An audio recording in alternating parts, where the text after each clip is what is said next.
ជំរាបសួរអង្គពូមីងថ្ងៃនេះខ្ញុំនឹងអានភាសាខ្មែរថ្នាក់ទី3មេរៀនទី41ឥទ្ធិពលនៃគ្រឿងស្រវឹងអំណាងចូលសូត្រមេសូត្រខាងក្រោមរួចឆ្លើយនឹងសំណួរ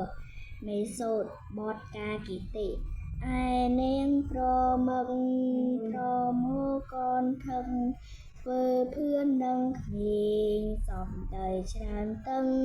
ស្រវឹងវង្វេងចំហអួតឯងមិនចេះក្រកសត់អួតទាំងបំពេញផលងៃលុយមានផលងៃលុយអន់តែចេះតែក្រិន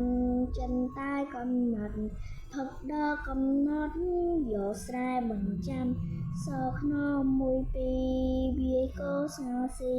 មិនចេះខ្លាចកម្មផឹកជ្រុលហួបត់អត់បាយរាល់ឆ្នាំអត់ស្រែបញ្ចាំកូនទៀតជំរាបលាអង្គពូមីង